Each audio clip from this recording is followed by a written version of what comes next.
What's up, fish lovers? MR Guppy here. Alam kong patapos na ang taon, pero alam niyo naman pag may kumindat na isda, hindi tayo makakatanggi dyan.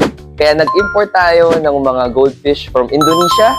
Tapos nag-import din tayo ng swordtail, short body, mga balloon, and of course, guppies from Vietnam. Sabay sila darating today, so papakita ko sa inyo. Okay guys, so meron tayo dito mga red-white, short body, short tail na oranda. Meron tayong mga panda, oranda. Meron din tayong mga black tancho. Meron din tayong mga trico. Papakita ko sa inyo lahat mamaya. Pero ito, ginagawa namin dito, ibabath muna namin sila sa potassium permanganate para ma-make sure natin na matanggal yung mga external parasites, external bacteria and fungus bago natin sila ilagay sa mga quarantine tanks. So, unahin natin yung mga red-white. Ganda nito, oh. Yan, red-white. Yung mga panda natin.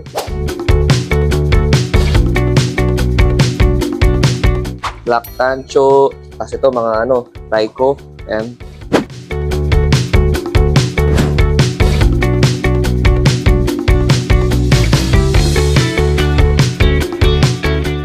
So ito naman yung mga in-import natin from Vietnam. Same day dumating. Ito yung mga swordtail, yung mga guppy, yung beta nga dun. Ito, maganda. Swordtail na firecracker. Grabe yung mga dorsal nito. Tsaka kulay, pulang-pula. Yan. Dami kong pinasok. Ito yung mga female naman, lalaki. Ganda rin ng mga dorsal. So yan, dami niyan. Tapos ito, meron din tayong kohaku. Kohaku na swordtail. Yan sila, top view. Tapos, ito naman, metal leopard half moon. Walang kamatayan. Dami kasi nagre-request ito eh. Ayan, metal leopard half moon. Tapos, ito, marami rin nagre-request.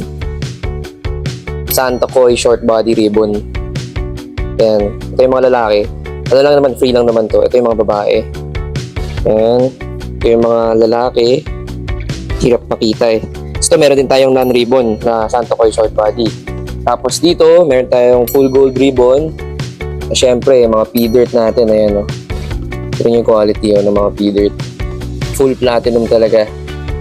Full platinum. Tapos, grabe yung pagka-dumbo ear, diba? Ito naman, yung mga Koi red ear ribbon.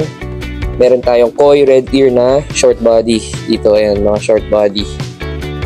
Koi red ear. Medyo malabo lang sa video. Pero mag-post naman kami ng mga video soon. Ito, P-dirt Koi. Walang kamatayang P-dirt Koi. Sobrang sought after din na strain sa guppy. And then ito rin, kasabayan ng P-dirt Koi, yung mga platinum white tail dumbo ear. And pasok rin tayo niyan. Tapos dito meron ding mga blue dragon, tapos red dragon, snakeskin short body. Yan, hindi ko napapakita. So yun lang naman. So kung may kumindat po sa inyo sa mga in-import namin, mag-message lang po kayo sa amin and we will send over the prices. And by the way, meron din po pala kaming Super Red Arowana from RDC Farm, or kung naghahanap po kayo ng mga Super Red Arowana, message lang po kayo sa amin and tutulungan po namin kayong maghanap. Yun na naman. Fish out.